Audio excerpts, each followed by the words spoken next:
وبيبدأ الفيلم مع لو واللي بيكون شغال مهرج وكمان دوبلير للمشاهد الخطيرة، وبيبقى مشهور جدا والناس كلها عارفاه. وفي مرة وهو قاعد بالليل بيجيله شاب اسمه دامي، وبيكون لو مديون بفلوس لدامي، فلو بيقول له انه يديله يومين كمان وهيتصرف له في الفلوس، بس دامي بيرفض وبيكون عاوز ياخد الحصان بتاعه بدل الفلوس. فبيرفض لو علشان لو خد الحصان مش هيقدر انه يسد بقية الديون اللي عليه. وبعدها بيتخانقوا سوا ولو بيعلم دامي ورجالته الادب وبينقذ حصانه من رجال دامي وبيهربوا، وبيحاول دامي ورجالته يلحقوه بس بيقدر لو والحصان بتاعه يهربوا منهم. وتاني يوم الصبح بيجيله اتنين بيقولوا له انهم جايين ياخدوا الحصان اللي خده من 3 سنين من مستر فان صاحب شركة LEM، وان شركتهم حجزت على كل حاجات مستر فان وهتبيعها في مزاد بما فيهم الحصان، وانهم جايين هياخدوه علشان يتباع. لكن لو هنا بيرفض ان يديهم الحصان، وبيجيله اتنين من تلاميذه بيقفوا معاه وبيمشوا الناس وبيدوا له الورق اللي بيثبت كلامهم وبيعرفوه انهم هيجوا تاني. وبعدها بيكون لو بيفكر هيعمل ايه في المشكله دي، فبيقولوا له تلاميذه انه لازم يدور على محامي، لكن لو مش بيكون معاه فلوس يدفعها للمحامي، فبيشاوروا له على صوره البنت اللي متعلقه على الحيطه وبتبقى صوره بنته وبيكون اسمها بو. فبيروح لها لو علشان يطلب منها المساعده، فهي بتقول له انها لسه بتتعلم وبتطلب منه يختفي من حياتها وانها مش عاوزه تشوفه تاني. فلو بيزعل من كلامها وبيروح على بيته. فبيجي له تلميذ من تلاميذه اسمه ديفيد وبيوري له الفيديو بتاع خناقته هو ودامي والحصان، واللي بيكون حقق نسبة مشاهدة عالية جدا، وبيطلب منه يشارك مع الحصان في فيلمه وبيعرفه ان الفيلم هيكون فيه خدع. فبيوافق له وبيبدأ له يمرن الحصان. وفي الكافيه بتقعد بو مع حبيبها وبيقول لها ان اهله عايزين يشوفوا اهلها علشان يتم جوازهم، لكن بو بتقول له انه عارف انها يتيمة وملهاش حد. فبيقعد يفكر حبيبها في اللي هيعمله لان اهله بيكونوا مصرين يشوفوا اهلها. وبعدها بالليل بتكون بو في بيتها وبتفكر في كلام امها وهي بتطلب منها انها لازم تحسن علاقتها بابوها، وده علشان حفلة تخرجها وفرحها، وان ابوها لازم يشارك معاها الحاجات دي. لكن بو بتكون شايفة ان طالما امها موجودة هي مش محتاجة ابوها، بس مع الاسف بتموت امها وبتفضل لوحدها، وبتكون شايفة ان ابوها ما وفاش بوعده قبل كده وانه ما اتغيرش. وبتفتكر بعد كده لما ادت لامها وعد ان لو ابوها لقاها مرة تاني ما تبعدش عنه. وتاني يوم بتقرر تروح له لحد البيت، لكن لما بتوصل بتشوفه بيجهز الحصان للشغل، فبترجع في كلامها وبتقرر تمشي من غير ما يشوفها. وبعدها بيروح له بالحصان علشان الناس تتصور معاه، وبتكون بو بتفطر بالصدفة في محل هناك وبتحاول على قد ما تقدر انه ما يشوفهاش. وهنا بقى بتشوفه بنته وبتقدر هو بيتعب ازاي في شغله. وبعد لما بيخلص بيروح البيت وبيبدأ يمرن الحصان علشان الفيلم، بس بيكون الحصان رافض التدريب. وفي الوقت ده بتيجي بنته وبتدخل البيت وبتشوف صورها على الحيطة وبتسأله عن القضية بتاعته وكل المعلومات عنها، وإنها هتخلي صاحبها يمسك له القضية، وبيعرف منه إنه اسمه ميكي. وبعدها بتاخد ميكي وبيروحوا له، وميكي بياخد له علشان يتكلموا شوية، وهي بتقف مع الحصان وبتتمنى إنهم يعرفوا يتفاهموا مع بعض. وبيكون ميكي متوتر وبيسأله له إنه هيقدر يحمي بنته، وبتدخل بو هما بيتكلموا وبتكتشف انهم ما اتكلموش عن القضيه اصلا. وميكي بيقول للو انه اكبر من بو ب3 سنين وانه لسه واخد رخصته من شهر وهيمسك القضيه لانه متعين جديد في مكتب محامي. وبعدها لو بيحكي لهم حكايه الحصان وبيفتكر لو انه من 3 سنين لما راح لفان وده علشان يسترد الدين بتاعه ما كانش معاه فلوس، بس كانت الخيل بتاعته بتولد، فقال له انه هياخد الحصان الصغير وهم كانوا هيقتلوه لانه مولود برئه ضعيفه وكمان رجليه فيها مشكله. لكن هو قرر انه ياخده وبيبص للحصان وبيقول له انه لو هو عاوز يروح معاه، وفعلا بيقوم وبيروح معاه. وبعدها بياخدوا بيتهم وبيرعاه وبيعالجوا وبيكبروه. وبعدها بتقدر بو تقرب من الحصان وبتطلب من ميكي يقرب منه، بس هو بيكون خايف انه يقرب من الحصان، لكن هو بيشده وبيخليه كمان يلعب ملاكمه معاه. وبعدها بيدرب له الحصان على اللي هيحصل في الفيلم وبيعمل نفسه انه ميت على الارض. وبيعرفوا ميكي ان الوضع القانوني خطير، بس لو بيكون واثق وبيفضل يقربوا من الحصان وبيحبوا الحصان وبيبوسوا. وبتكون بو مبسوطه من اللي بيحصل. وبالليل لما بتروح بتلاقي ابوها بعت لها رساله وبيقول لها فيها انه هيكون مبسوط لو حضرت تصوير الفيلم، خصوصا انه هو كان نجم في المجال ده واحسن حد فيه. وتاني يوم فعلا بو بتروح التصوير، ولما بيبداوا التصوير الحصان بيخاف وبيقف وما بيقدمش المشهد، فالمخرج بيخلي ديفيد يرفض له لانهم محتاجين محترف مش هاوي. وبيحس لو بالاحراج قدام بنته وبيزعل الحصان، فبتروح لابوه بتقول له ان محدش هيجبره على حاجه لو عايز يجرب يعمل ده لوحده. فبيدخل الحصان التصوير تاني وبيستعرض مهارته وبيعجب المخرج جدا، وبيقرر انه يشغله، وبتدي بوه طاقيه لابوها وبيقوم يستعد هو كمان للتصوير، وبيعملوا الثنائي اداء جامد ومشهد عظيم، وبيكون الكل منبهر من الاداء.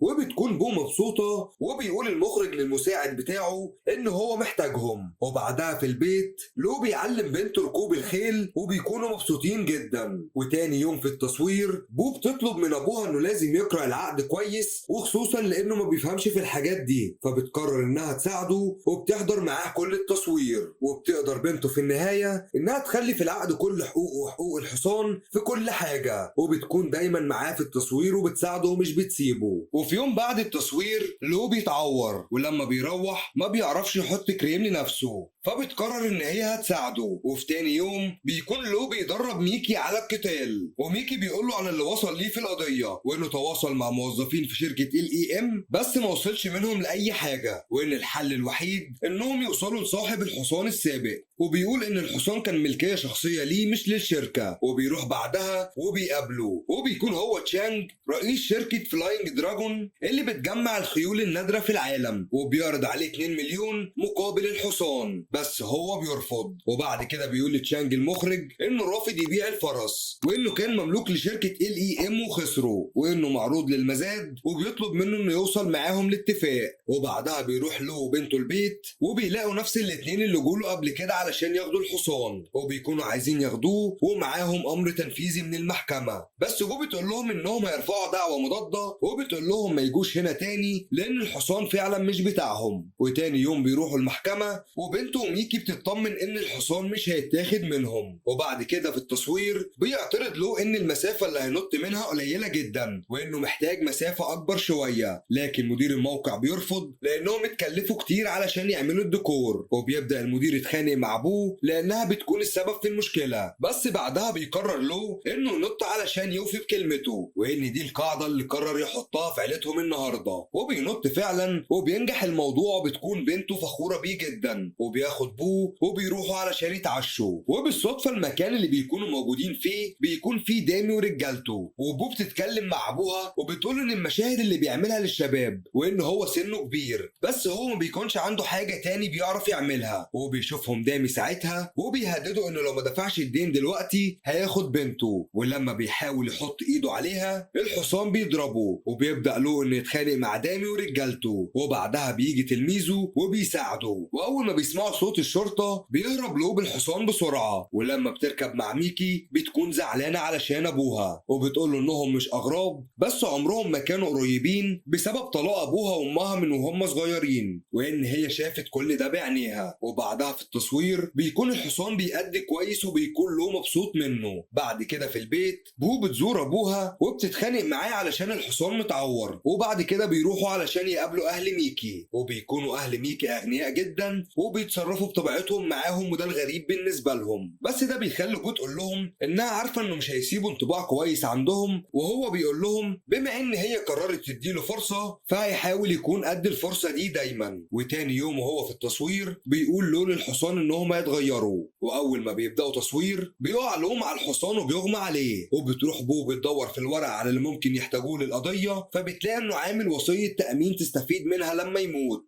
وبتلاقي فلاشه وسي دي وبتتفرج عليهم، وبتعرف ان هو لما كان بيقابلها وهي صغيره كان بياخد كل صور وفيديوهات مقابلتهم من المكان، وكان بيتفرج عليهم وكان نفسه يخليها مبسوطه. وبتروح له بعدها المستشفى وبتقول له انها مش هتسيبه تاني، وهو كمان بيوعدها انه مش هيخاطر هو والحصان. وبالليل بتكون بتتفرج على السي دي اللي فيه مشاهد الاكشن بتاعته والضرب والاصابات اللي كان بيتعرض لها، وبتفتكر كمان انها شافت من ضمن الورق وصيته واللي بيكون كاتب فيها ان هي تورث كل فلوسه والجوائز بتاعت حصانه. وبعدها هي بتفضل تعيط، فبيجي لها لو وبتقوله ان هي عارفه انه كان بيتوجع كتير، وبتعرفه انه انسان عظيم، وبيعيطوا هما الاتنين مع بعض. وبعدها بياخدها وبيحكي لها انه من 8 سنين كان بيصور في مره مشهد المشهد ووقع، ونتيجة للوقعة دي حصل له تلف في الدماغ ودخل في غيبوبة لمدة 8 شهور، وفقد النطق بعدها لمدة سنة، وإن جزء كبير من ذاكرته اتمسحت، وإنه بقى مديون ومكتئب وما كانش بيشوف أي حد ومنهم كمان أمها. وبعدها بالليل بيروح دامي ورجالته علشان يخطفوا الحصان، ولو ساعتها بيكون نايم بس بياخد باله، ولما بيصحى بيضربهم هو والحصان، وبيقعد الحصان يتفرج على لو وهو بيضربهم. وبعدها بيمشي رجال الدامي، ولو بيديله فلوسه وبينصحه انه يسيب اللي بيعمله. ولما بيشوف دامي الحصان جاي عليهم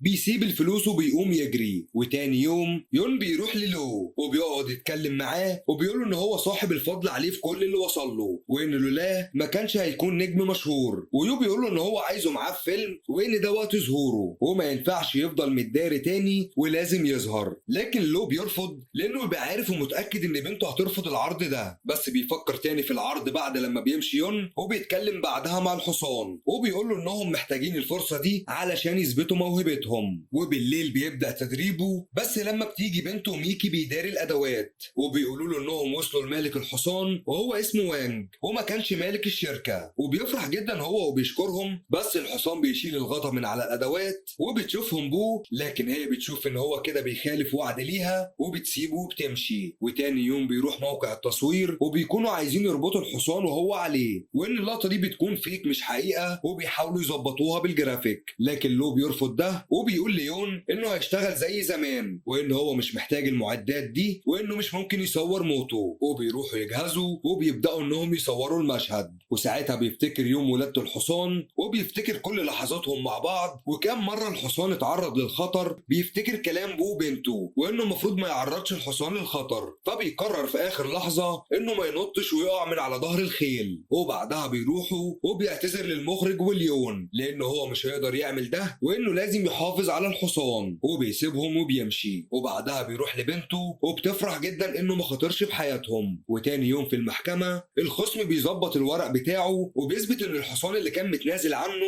انه حصان تاني، ولو بيخسر ساعتها وبيعيط وبيقول لبنته انه فشل يحمي الحصان. وميكي بعدها بيروح لمستر هو وبيحاول يقنعه ان الحصان مريض، وبيقول له انه ما يفككش العيله، لكن هو بيرفض وبيقول له ان هو هيعتني بيه احسن منهم. وميكي هو كمان بيكون زعلان وانه ما قدرش يجيب حق لو، بس لو بيعذره وبيقول له انت عملت كل اللي تقدر عليه. وتاني يوم بيتكلم لو مع الحصان وبيقول له خلاص انه هيروح لمالك جديد، وانه لازم يخلي باله من نفسه، وبيحضنه وبيعيط. وبعدها بياخدوا الحصان وبيمضوا على ورق التنازل بتاعه، وبيبوسوا ساعتها وبيقول له انه ما يضربهوش لانه عنده شخصيه قويه، وانه كمان رئته ضعيفه وبيتعب بسرعه. وبيمشي هو وبنته وميكي، لكن الحصان ما بيسكتش وبيجري وراهم وبيفضل يقع ويقوم وبيكمل جري وراهم. فبينزل له من العربيه وبيقول له انه يرجع لانه هو مش محتاجه. وبعدها بيركب العربيه وهو بيعيط وبيمشي وبيكتئب بعدها. بس بعد كده بتروح ابوه لمستر هو وبتتكلم معاه وبتوري له السي دي اللي فيه شغل ابوها، وانه هو والحصان مرتبطين ببعض، وبتقول له انه ما يحرموش منه. وتاني يوم الحصان بيروح وبيصحي لو من النوم، ولو بيكون فاكره هرب، بس بيكون مستر هو اللي جايبه معاه. وبيفرح له جدا لما بيشوفه وبيوري له ان بيته لسه موجود. وبو بتشكر مستر هو، فهو بيقوم قال لها ان هي حتى لو ما جاتش هو كان هيجيبه لحد هنا، لان الحصان كان رافض انه ياكل ورافض انه يعمل اي حاجه. وبعدها في الاخر لو بيشكر ميكي وبو على كل اللي عملوه معاه. بيبدأ الفيلم في طيارة مع فريق عمليات خاصة صيني، وعندهم مهمة إنقاذ موظفين نفط محبوسين بعد ما تهاجموا من عصابة مرتزقة. وبنشوف بطلنا لو قائد الفريق وهو في الطيارة وماسك صورة لمراته وبنته، ولما بيقرب لمنطقة الهبوط بيحطها في جيبه. ولما بينزلوا من الطيارة بيقابلوا بروفيسور تشينج رئيسة مصنع النفط، وبيركبوا معاها العربية، وبتقول له تشينج إنهم محاصرين بقالهم أسبوعين وكل يومين بيتهاجموا من عصابات مرتزقة علشان يستولوا على النفط، وإن عدد الموظفين 500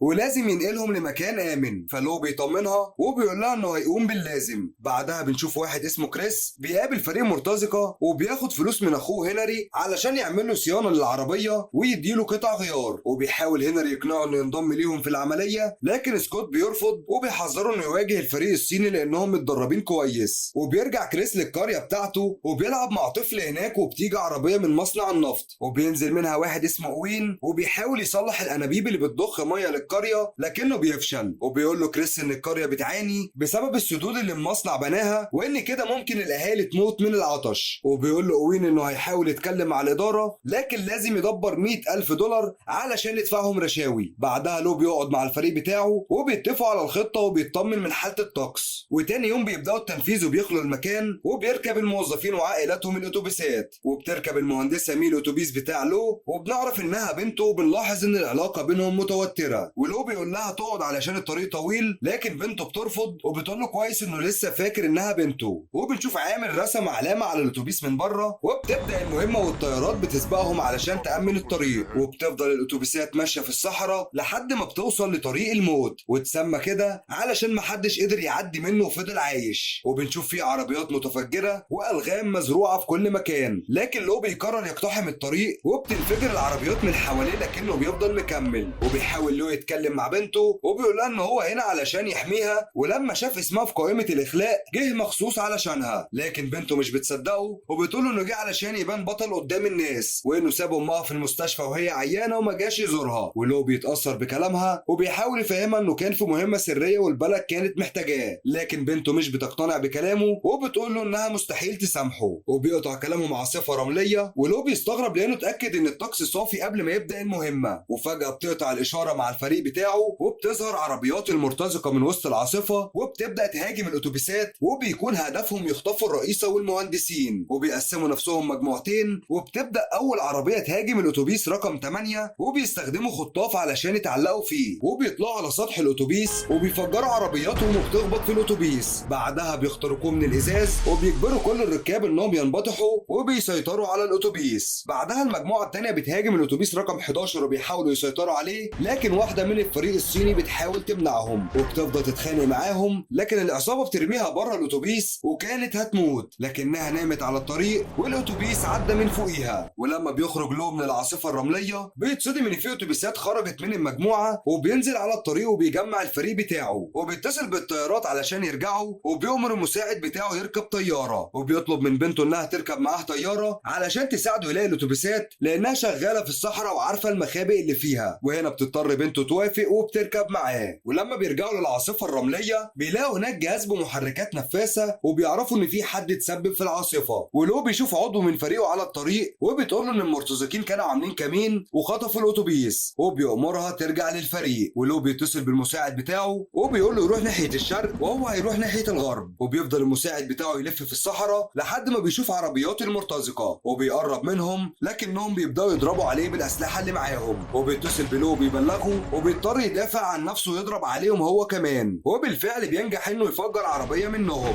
لكن كريس بيكون مع المرتزقة وبيعمل كمين للطيارة وبيقف على الطريق وبيفضل يضرب عليها. وبيأمر واحد من فريقه يجي من ظهر الطيارة وبيضرب عليها بالمتعدد لحد ما بينجحوا انهم يفجروها ويوقعوها. بعدها طيارة لو بيلاقوا الاتوبيس المخطوف وبينزل لو علشان يأمنه وبيلاقي واحد من رجالته مربوط وبيقول له ان في 5 مهندسين اتخطفوا. وفي الوقت ده بيوصل كريس للمخبأ وبيكتشف ان هنري خدعه وبيتخانق معاه علشان يعرف مين استأجرهم يخطفوا المهندسين وايه خطتهم. وبيظهر اوين وبيتفاجئ سكوت لما بيشوفه وبيعرف ان هو اللي مخطط لكل حاجة وانه خطف البروفيسور تشينج والمهندسين لمصلحته. وبيتكلم معاه اوين وبيحاول يقنعه يتعاون معاه وبيقول ان الصحراء مليانة كنوز من النفط والبترول والشركة مستولية عليهم وبيطلب منه يساعده يخلصوا من فريق لو. لكن كريس بيرفض وبيقول له انه عايز يعيش في سلام مع اهل القرية وبيركب عربيته. وبيحاول هنري يقنع اخوه يفضل معاه لحد ما يخلص المهمة لكن كريس مش بيوافق وبيقول له يقابله في القرية الساعة 4 ومعاه فلوسه وبيسيبه وبيمشي. بعدها هنري بيتكلم مع اوين وبيقول له انهم مش محتاجين اخوه في حاجة ويقدروا يكملوا المهمة لوحدهم. لكن اوين بيغدر بيه وبيقتله هو وكل فريقه وبيأمر رجالته يرموه في مخزن الأسلحة علشان اخوه يفتكر ان الصينيين هم اللي قتلوه. وبنرجع لطيارة لو اللي بيشوف عربية كريس على الطريق وبيفضل ماشي وراه لحد ما بيوصل للقرية. وبينزل له من الطيارة وبيدخل القرية وبيلاقي كريس بيلعب مع طفل صغير وبيسأله على مكان المهندسين لكن كريس بيقول له انه مش هو اللي بيدور عليه وبيطلب منه يخرج من القرية. ولما بتيجي الساعة 4 وهنري لسه ما جاش بيقرر كريس يروح له وبيركب عربيته وبيروح للمخبأ. وهنا بيكون له مراقبه وبيروح وراه بالعربية. ولما بيوصل كريس للمكان بيتصدم لما بيشوف جثة اخوه وهو ميت وبيلاقي في جيبه شعار الفريق الصيني وبيفتكر ان هم اللي قتلوه. وفي الوقت ده بيدخل وراه لو وبيحاول يدور عليه لكن فجأة كريس بيظهر من وراه وبيضربه وبيسأله بيراقبه ليه. لكن لو بيقدر يدافع عن نفسه وبيتخانق معاه وبيضربوا بعض. وبعدها بيسأله بيعمل ايه في الصحراء لكن كريس مش بيجاوب يجاوبه، وبيفضل يتخانقوا لفترة كبيرة، وكان في عربية هتقع على جثة هنري لكن لو بيشدها بسرعة وبيهددوا علشان يتكلموا مع بعض، وبيعرفوا ان اوين هو اللي قتل هنري. وفجأة بيدخل عليهم 3 فرنسيين من المرتزقة وبيكونوا عايزين فلوس الأسلحة من أخوه، لكن كريس ولو مش بيعرفوا يتفاهموا معاهم وبيحسوا انهم في خطر وبيقرروا يتعاونوا. وبيبدأ الفرنسيين يضربوا عليهم نار من بره، وكريس بيدافع عن نفسه هو ولو وبيرموا عليهم قنابل. ولما بيتأكدوا انهم هزموهم بيرجعوا يتخانقوا تاني مع بعض، وبيسألوا لو مين اللي خطف المهندسين، فكريس قال له ان اوين ورجالته هم اللي عملوا كده. وفي الوقت ده اوين بيطلب من البروفيسور تشينج باسورد السيستم علشان يسرقوا النفط، لكن تشينج بترفض وبتقول له ان النفط ملك للدولة كلها مش ملكها لوحدها. فاوين بيتعصب وبيقتل واحد من المهندسين قدام عينيها وبيهددها انه هيقتل ابنها، فتشينج بتنهار وبتقول له ان كل حاجة في شنطتها. ولما بيتتبعوا الموبايل بتاعها علشان يعرفوا مكان الشنطة بيكتشفوا ان الشنطة في القرية لان الشنطة مع مي بنت لو. وفي القرية بيكون كريس بيلعب مع الاطفال اليتامى وبيرقص معاهم، وبيعجب لو بطيبة قلبه وبيروح يلعب معاهم. ولما بيخلصوا بيقعدوا مع بعض، وكريس بيحكي له ان هو واخوه كانوا شغالين مع ابوه في المهمات الخاصة، ومن سنتين جالهم مهمة على طريق الموت وابوه رفض يقوم بالمهمة، لكن كريس ساعتها اقنعه. ولما راحوا لقوا كمين هناك وابوه مات قدام عينيه، ومن وقتها وهو حاسس بالذنب. ولو اتأثر بكلامه وقال له ان موت ابوه مش ذنبه، وقرروا يتعاونوا مع بعض علشان يهزموا اوين ورجالته. وفجأة بيسمعوا صوت قريب وبيعرفوا ان القرية في خطر، وبيطلب كريس من مي انها تاخد الاطفال لمكان امن، وبيطلع له على السطح وبيبدأ يضرب رجالة اوين. اما كريس فبيفضل يتخانق معاهم تحت وبينجح انه يخلص على عدد كبير منهم. بعدها بيتجمعوا الاتنين وبيتكلموا بالاشارة علشان العصابة ما تسمعهمش، لكن كريس ما بيكونش فاهم معناها وكان هيموت. لكن هنا لو بينقذه وبيكملوا خناقة مع المرتزقة، لكن اعدادهم بتكون كبيرة، وبيضطر كريس ياخد الموبايل من مي علشان يتفاوض معاهم. لكن العصابة بتقول لهم انهم عايزين الشنطة، فكريس بيدخل وبيجيبها لهم وبيقول لهم ياخدوها ويمشوا، وفعلا بيعملوا كده. وبتتعصب مي عليه، لكن كريس بيقول لها ان اهل القرية كانوا في خطر ولو ما عملوش كده كانوا هيموتوا. بعدها بيقعدوا هما الثلاثة وبتشرح لهم مين الشنطة فيها كلمة السر اللي بتسمح بالنفط انه يخرج من المحطة، وانهم كده هيسرقوا اكتر من 500 طن وهيقربوه من الانابيب اللي تحت الارض. وبيتفق لو وكريس انهم يروحوا المحطة علشان يمنعوا اكبر عملية سرقة نفط في التاريخ. وبتكون مي عايزة تروح معاهم، لكن ابوها بيرفض وبيقول لها انه مش عايز يعرضها للخطر. وفي الوقت ده بيتصل اوين على الناس اللي هتشتري منه النفط، وبيكونوا جايين بالسفن بتاعتهم علشان ينقلوه. ولما بيوصل رجالته بالشنطة بيديها للبروفيسور تشينج علشان تشغل المحطة وتفتح الانابيب، وفعلا بتنفذ اوامره وبيبدأ النفط يتحول من المحطة للسفن من خلال الانابيب. وفي الوقت ده بيركب كريس ولو العربية وبيهجموا على المحطة، لكن العصابة بتفضل تضرب عليهم بالاسلحة والار بي جي. وهنا كريس بينجح انه يتفادى الصاروخ وبيخترق الحواجز لحد ما بيدخل جوه المحطة، وبينزل من العربية وبيبدأ يتخانق مع العصابة ويضرب فيهم واحد ورا التاني. ولو بيطلع على الانابيب وبيتخانق مع افراد العصابة وهو متعلق في الجو، وبيستغربوا من سرعته وقوته وبيفضل يرميهم من فوق، لكنه كان هيقع بس كريس بيساعده وبيخليه يمسك في عمود وبيوصله للسطح التاني وبيكمل ضرب في العصابة. وبيدخل كريس للمكان اللي الرهائن محتجزين فيه علشان يحررهم، وبيضرب الحراس لكن بيكون اعدادهم كبيرة، وبيدخل له وراه علشان يساعده، وبيدخلوا اوضه الرهائن وبيتخانقوا مع المرتزقة اللي جوه. بس للاسف الذخيرة اللي معاهم بتخلص، وبيقرب منهم واحد من المرتزقة بالسلاح بتاعه، وبيفضل كريس يتكلم معاه علشان يلفت انتباهه، وبيلف له من وراه وبيهجم عليه بيوقعه على الارض، وبيطلب من كريس يسيبه ويروح ورا اوين. لكن اوين بيركب عربيته وبيهرب من المكان، وكريس ما بيقدرش يجري وراه وبيفقد الامل. لكن فجأة بتوصل مي ومعاها عربية كريس وبيركب معاها علشان يطاردوا اوين. وفي الوقت ده بيكون له بيتخانق مع الحارس علشان ينقذ البروفيسور تشينج، وبيفضل يطارده على الانابيب، لكن بتنفجر انبوبة وبيتسرب منها مادة لونها ابيض زي التلج، وبينزل فيها لو مع الحارس، وبيفضلوا يضربوا بعض وهم بيغرقوا، لكن في النهاية بينجح لو انه يهزمه. وبنرجع لاوين اللي بيشوف كريس بيطارده بالعربية، فبيضرب عليه بالاسلحة اللي معاه، لكن مي بتفضل تتفادى الرصاص لحد ما ذخيرة اوين بتخلص. وبيخرج اوين من على الطريق وبيهرب من الصحراء، وبتروح وراه مي، لكن العربية بتاعتهم بتكون قديمة وبتتقلب بيهم. وبعدها بيخرجوا منها وبيطلعوا على الطريق، وبيلاقوا لو وصل لهم بالعربية وبيركبوا معاه، لكنها بتكون بطيئة، فبيضطر كريس يستخدم النفاثات اللي في المحرك وبتجري العربية بأقصى سرعة. وبالفعل بينجحوا انهم يلحقوا اوين، وبيخبطوا في العربيات اللي فيها نفط وبتنفجر بكل افراد العصابة. لكن اوين بينجح انه يهرب من الانفجار، وبيقول لكريس انه هيديله نسبة من الارباح، لكن كريس بيرفض وبيقول له انه هينتقم منه علشان قتل اخوه، فبيخاف اوين وبيركب عربيه وبيهرب بيها. وهنا لو بيجري وراه بالعربيه وكريس بيتعلق في ظهرها وكان هيقع، وبيشغل له النفاسات وبيجري باقصى سرعه وبينجح انه يوصل لاوين وبيخبطه، لكن بيكون قدامهم منحدر ولو ما بيقدرش يوقف النفاسات، فبيضطر يربط نفسه بحبل وبينط من العربيه هو وبنته في اخر لحظه قبل ما العربيه ما تقع. لكن الحبل بيكون مربوط في عربيه اوين، ولما بتقع من فوق كان هياخد معاه القائد لو وبنته، لكن لو بينجح انه يفك الحبل في الوقت المناسب. وبيفضلوا يدوروا وينادوا على كريس لكنه ما بيردش وبيفتكروه مات وبيزعلوا عليه. وبتشوف مي صورتها هي وامها مع ابوها وبتتاثر وبتعرف انه بيحبهم وبتحضنه وبتقول له انها مسامحاه. وفجاه بيظهر كريس وبيمسكهم من رجليهم وبيتضح انه لسه عايش وكان متعلق، وبيفرحوا لما بيشوفوه وبيساعدوه انه يطلع. وكريس بيعترف لمين انه معجب بيها وعاوز يتجوزها، ولو بيضحك وبيقول له انهم هيبقوا عيله واحده. وفي اخر الفيلم بنشوف فريق لو وهو بيقتحم السفن وبيقبض على باقي افراد المرتزقه. بعدها بينجح كريس ولو انهم يصلحوا انابيب ضخ الميه في القريه وبيفرحوا الاهالي وبيحتفلوا ان الميه رجعت تاني. وبيوصل فريق لو وبيبلغوه ان جالهم مهمه جديده، ولو بيعرض على كريس انه ينضم ليهم في الفريق وكريس بيوافق.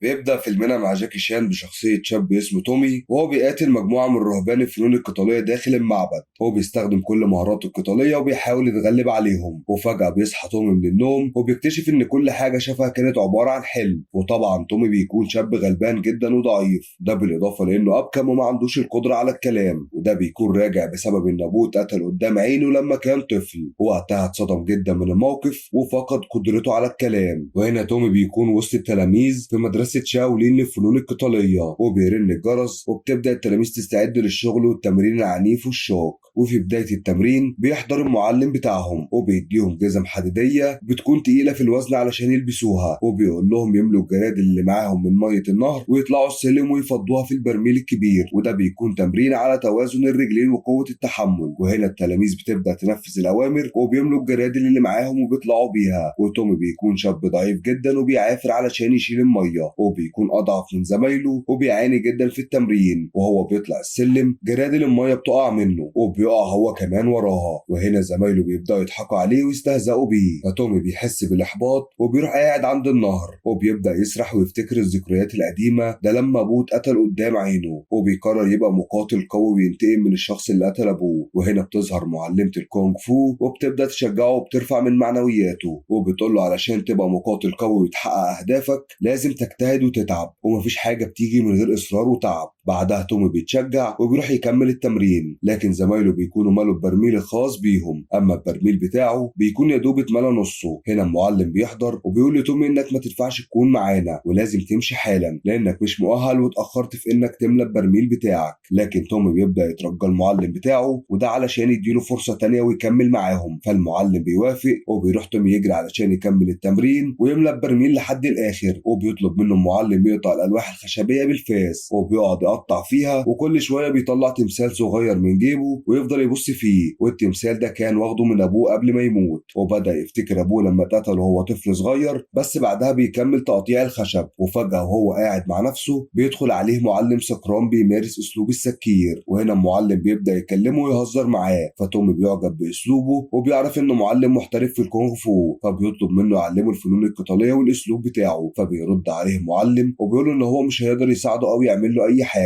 فتومي بيقلد حركات المعلم السكران وبيحاول يتعلم اي حاجه مع نفسه. وفجاه وهو قاعد بيتمرن بيشوف 2 من زمايله بيدخلوا كهف غريب في الجبل، فبيتسلل وبيدخل الكهف وراهم وبيشوفهم بيحطوا الاكل لشخص مسجون ومربوط بالسلاسل، والشخص ده بيزعق لهم وبيرفض منهم الاكل. وبعد ما الاتنين بيمشوا تومي بيدخل عليه وبنعرف ان الشخص ده اسمه شانج، وكان معلم كبير في الكونغ فو واتحبس بسبب جرايمه. فتومي بيحاول يساعده ويديله الاكل، والشخص ده بيكون مستغرب منه في البدايه لكن بعد كده بيثق فيه وبياخد منه الاكل وبيبدا ياكل. وطبعا شانج بعد ما بيخلص الاكل والشرب بيقول لتومي لو ساعدتني كل يوم هعلمك اسلوب قبضه التنين المدمر وهتبقى مقاتل قوي جدا ومحدش هيقدر يهزمك. وطبعا تومي بيفرح جدا وبيقرر يساعده. وهنا بنشوف تلميذ اسمه يونج بيقرر انه يدخل تحدي قتال الدميات الخشبيه، وطبعا التحدي ده صعب جدا وانك تتخطاه شبه مستحيل وبيتطلب من المقاتل مهارات عاليه جدا. فيونج بيدخل التحدي وبيبدا يتضرب من الدميات الخشبيه في كل حتة في جسمه وبيتدغدغ وبيقع في الأرض، وبعدها بيشيلوه زمايله وبيساعدوه وبيخرجوه بره. وهنا تومي بيكون حاضر وبيشوف كل حاجة حصلت لزميله يونج. وأثناء ما التلاميذ قاعدين بياكلوا، تومي بيسرق البيرة من المعلم السكران، وده علشان يوديها لشانج المحبوس في الكهف. شانج بيتبسط منه جدا وبيقول له لو جبت لي زيهم المرة الجاية هعلمك ازاي تكسب قاتل الدميات الخشبية. وبعدها تومي بيحاول يسرق البيرة من المعلم السكران، لكن للأسف المرة دي المعلم بيقفشه. وهنا المعلم بيعاقبه وبيأمره ينظف المطبخ ويغسل المواعين، بس بعدها بيسامحه وبيديله فاكهة هدية وبيسيبه وبيمشي. وهنا تومي بيرجع لشانج في الكهف وبيبدأ يتعلم منه أسلوب قبضة التنين، وبيبدأ يعلمه تكنيكات قاتلة خطيرة جدا ومميتة، ومن بينها تكنيك النقاط الثمانية المدمر. وتومي بينفذ الحركات اللي اتعلمها من شانج واتمرن عليها، وبيبدأ يطبق تكنيك النقاط الثمانية خطير. وهنا بتحضر معلمة الكونغ فو وبتشوف تومي وهو بينفذ حركات قتالية مميتة، وبتستغرب منه وبتقول له انه ما ينفعش يتعلم الكونغ فو بالطريقة دي، لأن الحركات اللي بتعملها خطيرة جدا وممكن تموت أي حد. وبتقول له ان رياضه الكونغ فو الهدف منها انك تدافع عن نفسك من غير ما تموت الخصم اللي قدامك. وعرضت عليه تعلمه اسلوب العنقاء المميز، والاسلوب ده يخليه يتصدى لاي حد من غير ما يقتله، وهو تعلمه الكونغ فو بالطريقه الصح. فتومي بيوافق، وهنا المعلمه بتبدا تعمل خطوات الافعى الثمانيه على ارضيه مليانه بالزيت، وبتكون متوازنه جدا في خطواتها. وبعدها بتطلب منه ينفذ الحركات اللي شافها ويركز على القوه الداخليه وتوازن الرجلين. ولما جه تومي علشان يطبق الحاجات اللي اتعلمها بدا يتزحلق في الارض، ده لان الزيت مالي الارضيه، وبيكون معرفش يتوازن زي معلمه الكونغ فو. وهنا بتوصيه يهتم بتمرين الجزم الحديديه، لان التمرين ده هيخليه يتوازن في الارض بشكل كويس. وبالفعل بدا تومي يهتم بالتمرين ده وبيتمرن عليه كتير جدا، وبعدها بيقدر يتوازن على ارضيه الزيت، وبيعمل الخطوات الثمانيه اللي اتعلمها من المعلمه في الكونغ فو. وبعدها بتشكر المعلمه على المساعده. وهنا تومي بيرجع تاني لشانج وبيبدا يمرنه على قتال الدميات الخشبيه، وبيعلمه بعض الحركات والتكنيكات اللي تساعده في تخطي القتال ده. بيقول له تومي بانه دلوقتي بقى مؤهل لقتال الدميات الخشبيه، وبيدي تومي رساله وبيطلب منه يوصلها لواحد صاحبه في القريه. وتومي بيوافق وبياخد الرساله وبيمشي. وهنا بيطلب من الرهبان مواجهه الدميات الخشبيه. واخيرا بيدخل التحدي وبيقابل دميات كتيره جدا، والمفروض يواجه ضربات الدميات الخشبيه ويعدي الممر الطويل الضيق. وتومي بيدخل الممر وبيبدأ يستخدم الحركات والأساليب اللي اتعلمها من شانج ومعلمة الكونغ فو، وبيتصدى للضربات اللي بتجيله من كل حتة. وفي النهاية بيتغلب على الدميات الخشبية وبيعدي الممر الضيق لحد ما بيوصل للآخر، والكل بيكون مصدوم ومبهور منه. وبعدها بيدخل التحدي اللي بعده وبيشوف قدر كبير بيغلي من شدة الحرارة، والمفروض يشيله ويحركه من مكانه. وهنا تومي بيشيل القدر وبيحاول يحركه من مكانه، وبالفعل بيتمكن وبينجح في التحدي ده، والكل بيكون فرحان وبيشجعه. وفي اليوم اللي بعده بيروح للمعلم الكبير، وهنا المعلم بيقول له انت نجحت وما ينفعش تبقى في مدرسة شاولين اكتر من كده. وبيسأله ازاي قدرت تكسب الدميات ومين الشخص اللي علمك الكونغ فو. فبيقول له تومي الشخص اللي علمني الكونغ فو هو شانج محبوس في الكهف. وهنا بيتعصب المعلم وبيقول له انت تصرفت تصرف خطير ودخلت مكان محرم ومحظور، واكيد الشخص اللي اسمه شانج بعت معاك حاجة علشان توصلها، لان الشخص ده مش هيساعدك او يعلمك من دون مقابل او مصلحة، وفي امور كارثية جدا للاسف هتحصل وجاية في الطريق. لكن تومي بيخفي على المعلم امر الرساله اللي خدها من شانج، لان شانج كان موصيه يتكتم على كل الاسرار. وهنا المعلم بيديله رساله وبيطلب منه يوصلها لراهب كبير اسمه توجو. وبعدها تومي بيروح القريه علشان يوصل رساله شانج المحبوس في الكهف، وبسبب انه ما بيعرفش يتكلم ولا بيعرف اي حاجه في القريه فكان تايه هناك. وفجاه بيشوف شخص بيشتغل في صيدليه وبيتعرف عليه، والشخص ده اسمه ووينج. وتومي بياخد رساله شانج المحبوس في الكهف وبيسلمها للشخص اللي اسمه ووينج. وبعدها ووينج بيديله فلوس علشان يروح المطعم وياكل. وفي المطعم تومي بيشوف بلطجيه وهم بيتحرشوا ببنت صاحب المطعم، وبعدها بيعتدوا بالضرب على ابوها الغلبان، والبنت بتكون بتحاول تدافع عن نفسها وتضرب البلطجيه. وفي النهايه تومي بيقتلهم وبيضربهم واحد ورا التاني، وبيكمل معاهم بره المطعم وبيديهم علقه مش هينسوها. وهنا صاحب المطعم بيتشكر تومي على مساعدته، وبعدها بيقول له ان البلطجيه دول من عصابه التنين الاخضر وبيعملوا مشاكل كتير جدا في القريه. وهنا بنشوف ووينج وهو بيسلم رساله لرئيس عصابه النمر، وبنكتشف ان شانج محبوس في الكهف ده بيكون القائد بتاعهم، وبيكون موصل لهم رساله، والرساله بتقول ان المفروض هيقابلهم في مكان اسمه وادي اليقطين، والموعد هيكون قبل اكتمال القمر باسبوع. وطبعا العصابه بتفرح جدا لان القائد بتاعهم هيرجع بعد ما غاب عنهم فتره طويله. وهنا رهبان شاولين بيدخلوا الكهف وبيكتشفوا ان شانج السجين مش موجود، وبيكون استخدم اسلوب الغراب الشيطاني وحرر نفسه وهرب. والرهبان بيبداوا يقلقوا على القريه لان شانج شانج الشرير هرب منهم بعد ما اتسجن 10 سنوات. وفي القرية شانج بيدخل مع العصابة بتاعته وبيقضي على شخص اسمه شو، وبيقضي تماما على كل عيلته. وهنا الرهبان بيجتمعوا وبيقولوا ان عصابة التنين والنمر اتحدوا مع بعضهم وقتلوا شو وعيلته كلها في القرية، وهدفهم الجاي هو مدرسة شاولين العسكرية. وهنا الراهب الكبير بيطلب منهم يبعتوا مجموعة من المقاتلين علشان يقبضوا على شانج. وفي الليل بلطجية عصابة التنين الأخضر بتهجم على بنت صاحب المطعم، والبنت بتكون بتدافع عن نفسها وبتضربهم، لكن في النهاية بيخطفوها وبيجروا وبيطلبوا من أبوها فدية كبيرة علشان يحرروها. وهنا تومي بيعرض على صاحب المطعم مساعدته وبيروح علشان يقابل شانك وبيطلب منه يحرر البنت المخطوفة. ولما بيوصل بيتفاجئ إن شانك بيقاتل مجموعة من مقاتلين مدرسة شاولين، والمقاتلين بيحاولوا يتغلبوا عليه علشان يقبضوا عليه ويرجعوه للكهف. وفي النهاية شانك بيهرب منهم وبيقابل تومي، وتومي وصاحبه بيطلبوا من شانك المساعدة علشان يرجع البنت المخطوفة من عصابة التنين الأخضر. وشانك بيوافق على طلبهم وبيوعدهم إنه هيتصرف وهيرجعها قريب. وفي الليل بيعزمهم راجل عجوز في بيته وبيبدأ يقدم لهم اطباق الأكل. وهنا مرات العجوز بتنده عليه فبيروحوا يكلمها. وهنا شانج بيشوفهم بيهمسوا لبعض في الكلام فبيحسب إن في خطة بتتعمل ضده، فبيبدأ ياخد باله وفجأة بيلمح شخص أقرع بيعدي من جنب الشباك فبيحتسبه مقاتل من شاولين فبيروحوا بيقتله. وهنا العجوز بيجري على الشخص اللي اتقتل وبيقول لشانج ده أخويا مش حد من شاولين. فبيرد عليه شانج وبيقول إن الذنب على أخوك علشان حلق زيهم وأنا للأسف افتكرته منهم. ولما العجوز اعترض وهاجم شانج في الكلام راح قتله هو ومراته وعياله. ايه يالا الإجرام ده يالا. وهنا تومي بيتصدم من تصرفات المعلم بتاعه واللي كان هو محتسبه شخص كويس. وهنا بيحصل شد في الكلام بين تومي وصاحبه والمعلم شانج، لكن في النهاية شانج بيطردهم وبيقول لهم يمشوا من المكان ويسيبوه لوحده. وفي اليوم اللي بعده تومي وصاحبه بيروح المقبرة الملكية وده علشان يقابلوا العصابة ويسلموهم الفدية اللي طلبوها. فبيستنوا كتير وللأسف محدش من العصابة بيحضر، فبيروحوا راجعين لصاحب المطعم وبيعرفوا ان العصابة خلفت الاتفاق ومحدش فيهم حضر، وبيقولوا له ان بنتك لسه مخطوفة من عصابة التنين الأخضر. وهنا بيظهر شخص غريب في المطعم وبيكون قاعد بيتصنت على كلامهم، وفجأة وهم قاعدين بيتكلموا مع بعض بتدخل عليهم البنت المخطوفة. وهنا صاحب المطعم بيفرح جدا وبيكون مش مصدق نفسه وبتبدأ تحكي له قصتها مع عصابة التنين الأخضر والحاجات اللي حصلت معاها. وهنا الشخص الغريب بيسمعهم وهم قاعدين بيتكلموا عن عصابة التنين الأخضر وبيفضل يتصنت عليهم، وبعدها بيندى على شوبي وبيسأله عن عصابة التنين الأخضر. وطبعا هنا شوبي بيعمل نفسه ما بيعرفش أي حاجة، وبعدها بيسأله عن تومي فهنا شوبي بيعترض عليه وبيقول له خليك في حالك وما تسألش على حد في المطعم، ريح لها بقى. وبعدها هنا الشخص الغريب بيتعصب من شوبي وبيبدأ يواجهه بالكونغ فو، لكن تومي بيحضر وبيبدأ يدافع عن صاحبه شوبي، وبعدها بيدخل في قتال مع الشخص الغريب. وهنا الشخص الغريب بياخد باله من الوشم المرسوم على ايد تومي فبيعرف انه من مدرسة شاولين القتالية، فبيروح موقف القتال وبيبدأ يستهزئ بتومي وبيقول له الكونغ فو بتاعك مسخرة وانت محتاج تتعلم في المدرسة من جديد، وبياخد بعضه وبيمشي بره المطعم. وهنا عصابة النمر بتهاجم مدرسة فورتيتيود لأن معلم المدرسة ساعد في حبس قائدهم شانج، فبيدخلوا وبيبدأوا يضربوا المقاتلين داخل المدرسة.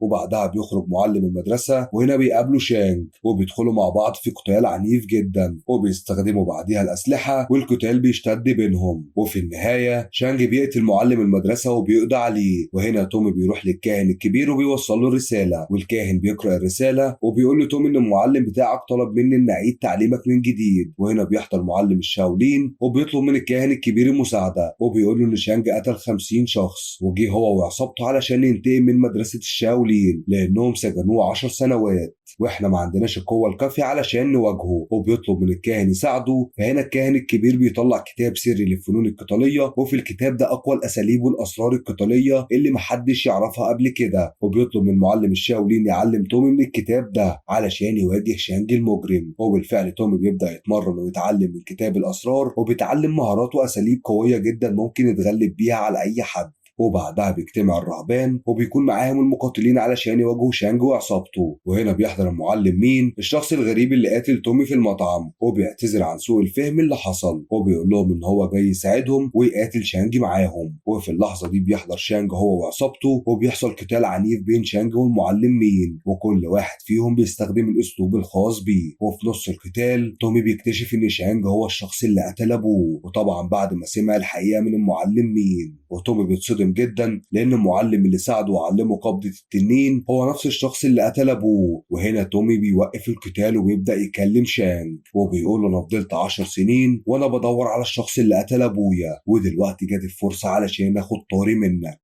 وانا كنت عامل نفسي ابكم وما بعرفش اتكلم لان حلفت مش هنطق بكلمه الا لما اوصل للشخص اللي قتل ابويا. وهنا بيبدا القتال بين شانج وتومي، والقتال بيكون عنيف جدا بينهم وكل واحد فيهم بيعافر علشان يقضي على التاني. وهنا شانج بيأمر 2 من رجالته يهجموا على تومي ويقتلوه، وده لانه تعب في القتال وهيرتاح شويه، لكن تومي بيحاربهم وبيقتلهم كلهم. وبعدها بيرجع يقاتل شانج وبيبدا يستخدم الاساليب السريه اللي اتعلمها من كتب الاسرار.